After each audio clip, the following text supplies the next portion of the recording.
from Fenton, Missouri, now living in Concord, North Carolina. Would you please welcome NASCAR, Kenny Schrader.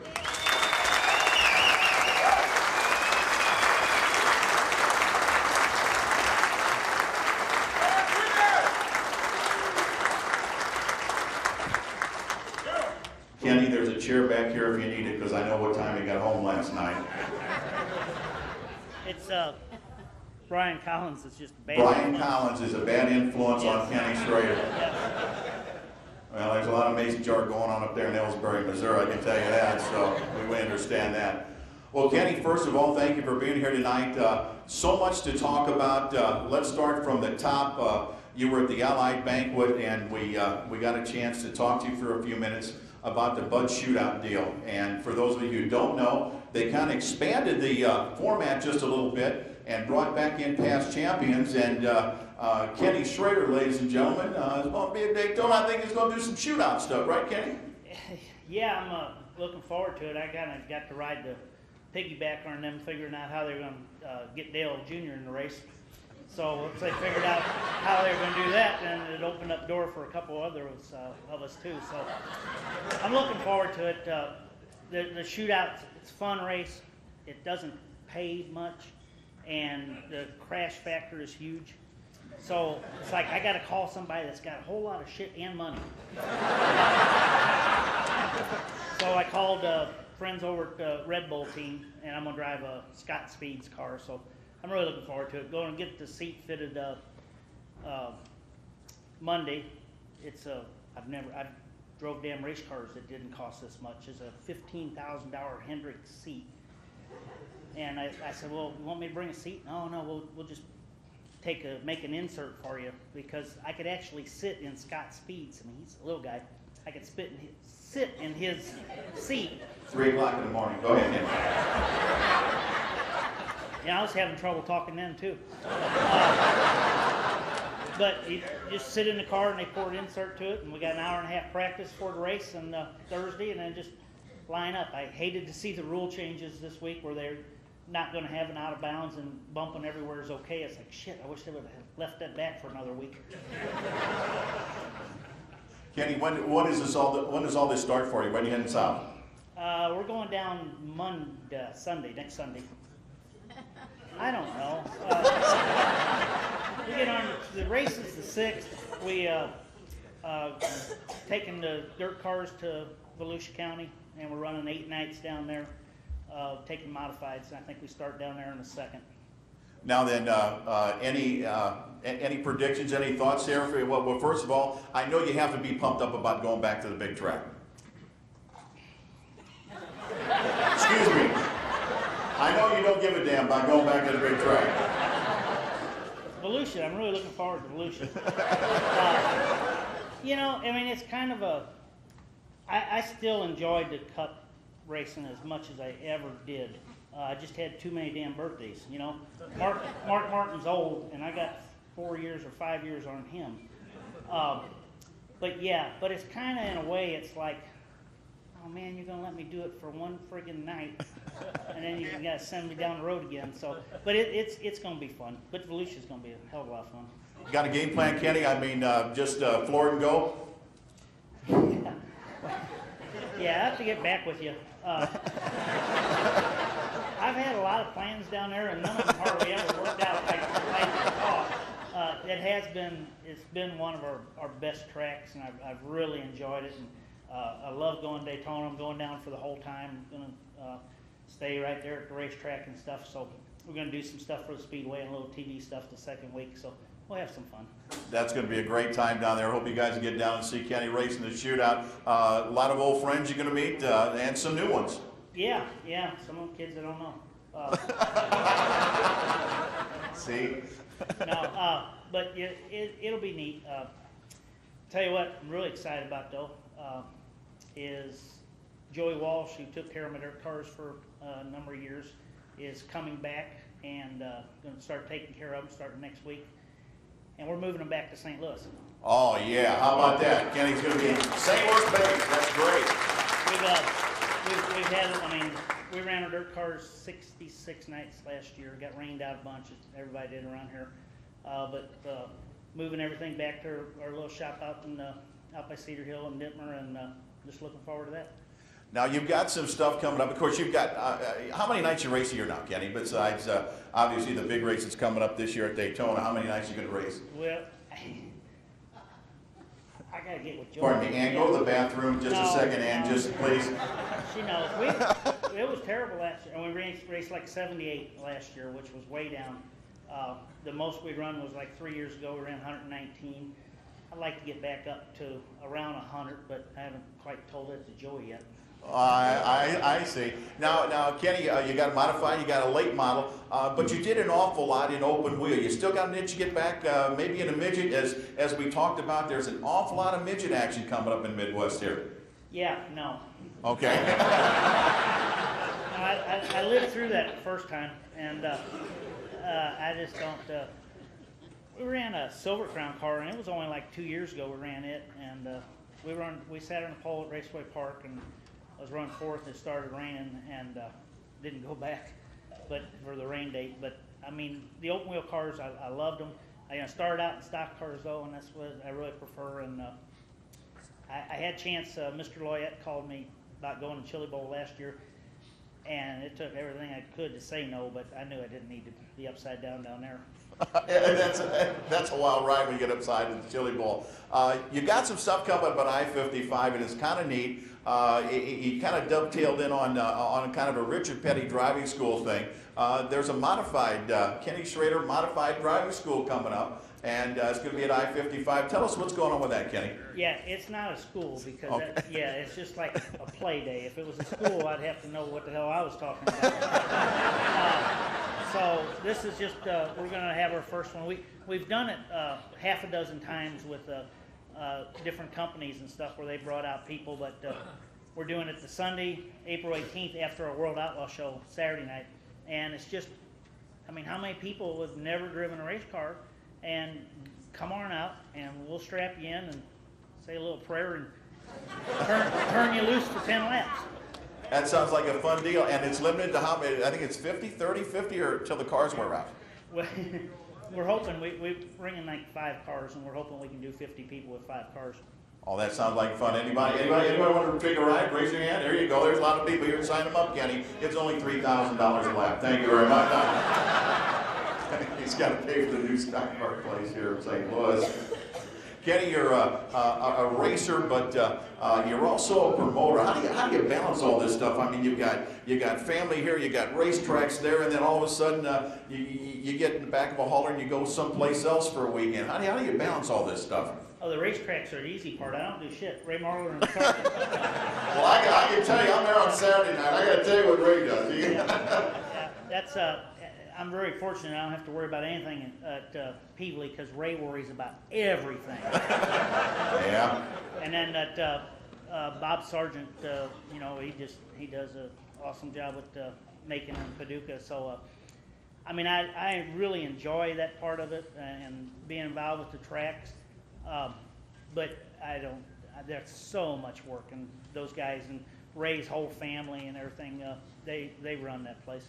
You just call them. We talk a lot. He worries a lot. That's exactly right. Kenny, we got some young kids in the house tonight, and correct me if I'm wrong. You started way young. The story that I remember, and I don't know if it's true, and I want you to verify it for me. You had a go-kart in the backyard tied to a clothesline pole. You used to come home riding circles, ran out of gas, you filled it up, and rode around in circles again. Yeah, it's something like that. But it was a go-kart on a steel cable to I think it was an axle shaft or something in the back or in the front yard. And Mom put me on there, and it just go around circles till it ran out of gas. And it was pretty cool the day the cable broke. I remember that was a big deal. Made all the way to Arnold, didn't you?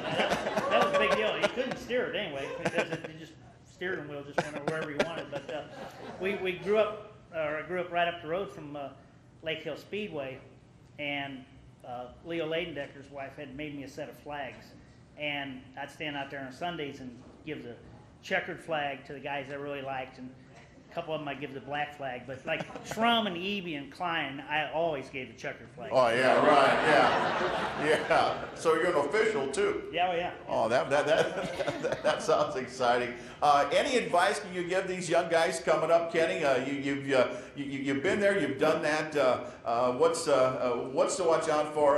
What's to strive for?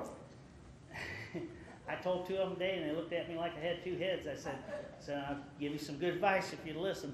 And I said, what's that? And I said, quit now and take that ball. I mean, I love this sport, and more than anything, but damn, is it hard. Oh yeah, absolutely. And not only does Kenny like the sport of racing, but Kenny also likes the sport after the racing. Apparently that goes on. Look at Donnie Klein. I know you love to get together and have a couple of Budweisers with Donnie Klein, but that's all part of the deal, isn't it, Kenny? Yeah, just the people, everybody in the room, and that's we were very fortunate that we were able to play with the NASCAR deal for a number of years, and I don't know when, but sometime in the next 4 years, my wife tells me we either got to do it right now, before my son starts high school, or wait till he's through. But we're coming back home. I mean, we're coming to back St. Louis for sure, because this is home. We got the best short track racing around here. Kenny Wallace is, he's already built his shop. He's got a place where he's going to build his house. Rusty and Mike look at us like we're dumb. They say, well, hey, we're going home and play with our dirt cars. That's all we want. Amen, amen, amen, amen. That's outstanding. Kenny has graciously accepted the responsibility of answering a couple of questions. Can we take a couple of questions from the floor? Simple questions, one syllable, 4 words. Well, Mr. Marler's got a question. Has he already taken his physical this year? Oh, have you taken your physical yet this year? Is that important? Yeah, you have to have it, every year in the NASCAR deal before you get on the track. And used to be we'd get them down there, now you got to send it in. Go to a real doctor. Yeah, I'm switching doctors because this stupid guy that I got, I went in Wednesday, I think, with kind of a severe hangover. and he did my blood work and EKG and all the bull stuff, and he came back in. He said, I don't know what I can tell you, but whatever you're doing, just keep doing it. And I said, kill it. Amen, brother. Amen. Who is that doctor? Who is that doctor? Anybody else with a question? Come on, this is your chance. Yes, sir. Where's Earl? Oh, where's Earl? Yeah, Pilot Earl stayed back at the. He had a rough night. Yeah, he wasn't too good today. We need to let him just be lead still. He had a rough night. Tell us about this guy. Ken, you've had a tremendous career, and Earl's been there for how long with you? I think he's probably 20 years. He was, he was around for a daughter, wasn't he? Yeah, he was around for a little girl. So he's been there 20 years, something. He's not the best pilot out there, but he's so damn lucky. We're flying up Wednesday night, and the airport at Spirit, weather was getting down real bad, so we decided we'd go someplace else. And now it's getting bad in Rolla, it's getting bad in Columbia, and it's getting bad in Jeff City. And all of a sudden we saw some lights, and it was Farmington. Said, hell, we know people who live there, so we landed there. Oh, what a guy. Any other questions? Somebody in the back, go ahead. Go ahead. Will you what? Oh, wait a minute. He wants to know if you'll sponsor his car. Hey, let me tell you what. The biggest break that I've had in my racing career is that my 14-year-old son doesn't like it. Anybody? Yes, sir. I got a female at my table that'd like to know, sir, what Tony Stewart's really like. Come on, bring it down. Bring it down. There's a lot of females that know.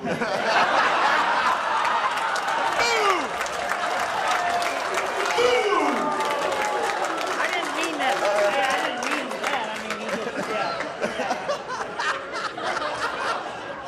Could you give Tony her number? Yeah. Somebody else, way in the back there. Oh. He wants to know who is better, Shrum or Eby. When I was that size, you know, and back then, I mean, when I was growing up around that, I didn't care about any of them. Bobby Nwishi was my man. Woo! Oh, Bobby Nwishi. There you go. Yes, sir. Tell us what Bud Hoppy did to your career. Oh. The question is, what did Bud Hoppy mean to Kenny's career? Bud tried to get him to go to lunch the other day, and he wasn't feeling good. But Bud's just awesome. He skipped school, and he was working down Manchester, and I met him at lunchtime there at me and Dairy Queen, and I just skipped school for lunch. Right. And I go there, and I kept telling him, I said, let me hot lap your midget. Let me hot lap your midget one night. And he let me hot lap his midget, and then we started in the back of the feature, and we run fifth. I'm going to tell this real quick. We run fifth, and at the end of the night, paid $100 to run fifth. He came up and handed me $40. I said, what's this for? He said, for driving. I said, whoa. You get paid to drive? I said, yeah, get 40%. I saw some opportunities there. So then the next week we run second, and the next week we run second. Well, I was eating breakfast with my daddy on a Monday morning at the house, and he said, damn, I thought you'd win that race. And I said, Dad, I could easy, but that thing won't stop. It just won't stop. I don't know what kind of brakes some things are supposed to have, but they don't do no good to step on it. So he said, well, tell Bud. And I said, I don't want to think I'm complaining. You know, I'm making $40 a week now. So I told him that the next week, and you know, Bud was driving when I started driving his car. He was still driving. So he said, give me your helmet, dumb kid. He gets in the car and he goes out and he comes in 2 laps there. Said, shit, I ain't got no brakes. But Bud just, I had so much fun. Bud helped me a ton. How much fun was it being on the Speed Channel with Michael Waltrip? The question is, how much fun was it being on the Speed Channel with Mike Waltrip on that program, Monday night? We did that thing 10, 11 years.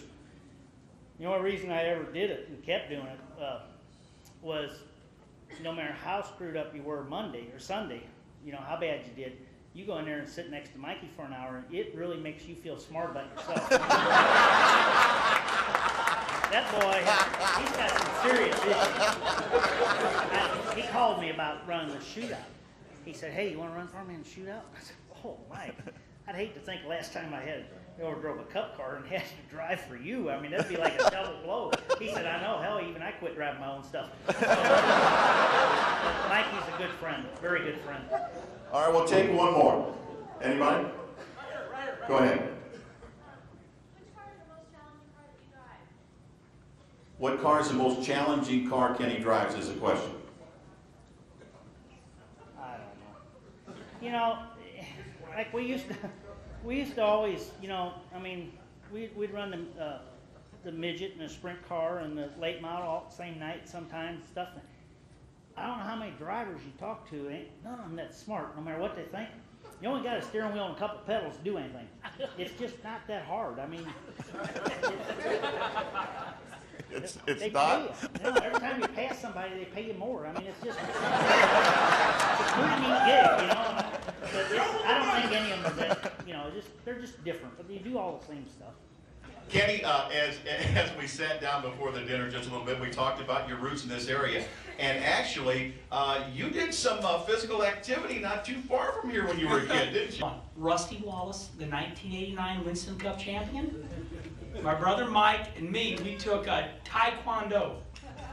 We took karate class right here.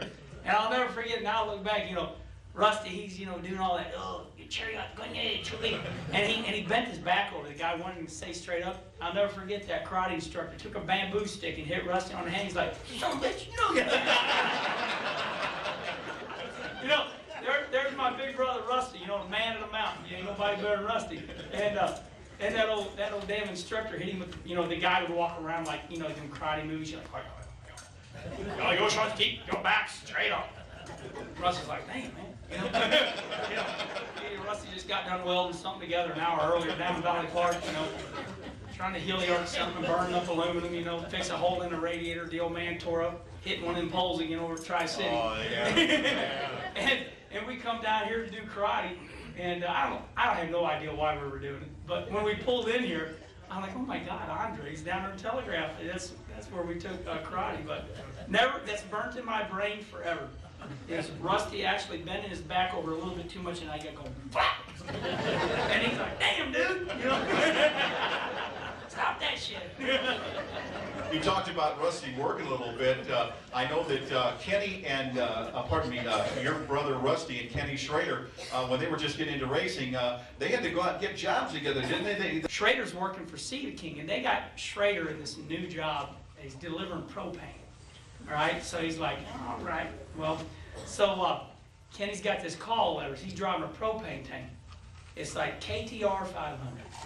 So they're like, they give him the order. Say, Schrader, you got to go up there in Fenton Forest Avenue. You have to deliver. You know, you got to fill these people's propane tank up. They're out of gas. Schrader's like, all right, you know, big time, you know. He's got his big propane tank. You know, Jefferson County. You know, you wear the brogues, the jeans. You know, you got your jean jacket on, your flannel shirt. He's got them gloves down there, baby. He's got them gloves, you know. He gets up there, you know, puts that baby in reverse. He's like, you know, beep, beep, beep, beep. Oh, shit. So Schrader nicks the corner of this garage, tears the downspout off, you know, tears it off, basically. But it's a gutter. And here Schrader is, oh, he can't wait now. He gets out, you know, puts it in neutral. You know how it's Jefferson County people do. Put that baby in neutral, put the parking brake on, pull the power takeoff valve.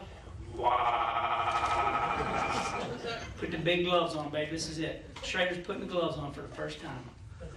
Grabs the big bike hose. He's like, that's right. That's right. Uh-huh. He gets back that propane tank. Now in Jefferson County, we dress our propane tanks up. I don't know about all of you, but in Volga Road, we had like shrubbery around our propane tank. Did any of you ever do that? We did on Volga Road. Schrader, you get the lattice, you know, where the greenery can get, because you don't want to tell people you got a damn propane tank. You want to be South County style. You want the gas running to your home. Schrader, there he is. He screws it in. He's like, you know, damn thing's filled up. I don't know what that's all about. You know, so he pulls it back. He gets up there. He says, KTR 500 to home base, says Schrader. I said, yeah, Kenny, go ahead. He said, I'm up here at 4,000 Forest, and he said, just want to let you know, I'm sure insurance will take care of it. He says, I nipped the corner of these people's garage here.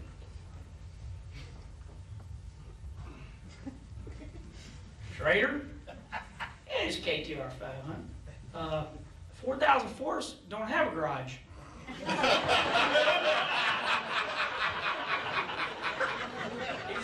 Now he's bigger, because he's got diesel tanker, you know. Diesel tanker. That's bigger than propane tanker.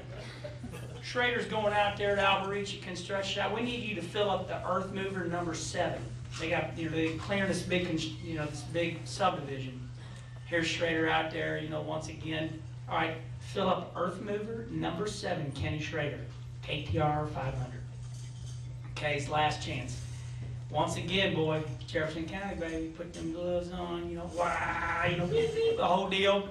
But this time, he gets a, you know, do the foot deal. He's like up on top. He stands up. He's like, that's right. Now, he takes the tank off. And now this is true on my children. On my children. Watch this. Pop.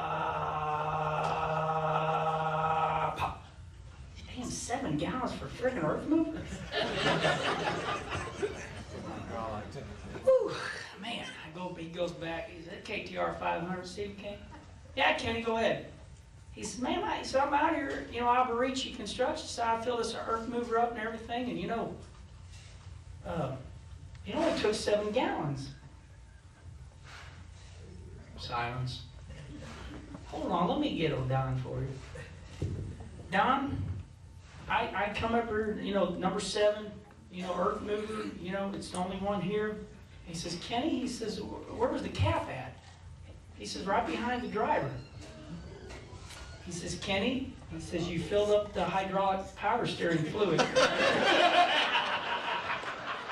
Yeah. Talking about racing, you've raced at 36, number 36 modified. Want to know about that, and after we talk about that, another car, got another dirt car coming up, don't you? Yeah, well, 2 years ago, I was really embarrassed. I'm 43, I guess, 39, right at 39 or 40. I'm like, okay, I've won 9 Busch races. Now, I had some decent stats, 3 second places in cups, and hey, I was still pretty embarrassed, that I didn't, Of course, I went like Larry Phillips said. Larry Phillips told me that, Herman, your 1 Busch win is equal to 250 short track wins, and I'll always savor that because Larry Phillips is one of the greatest race car drivers, and so you need to justify things. And so what really bothered me is that I never ran dirt. I mean, it crucified me. It killed me. I'm like, man, Rusty ran dirt, Mike ran dirt. Everybody that's good runs dirt. So I drove Schrader absolutely crazy. Every time I get on his airplane, I'm like, Schrader, you got to teach me to run dirt.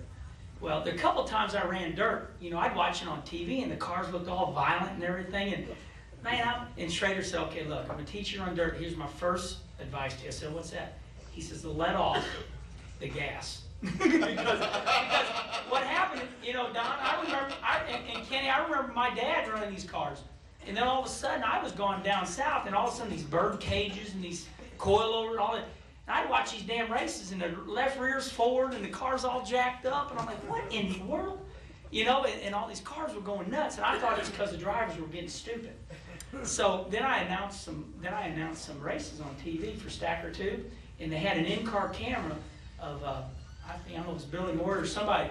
And so, when you're watching, you think the car's going, whoa, whoa, whoa, whoa.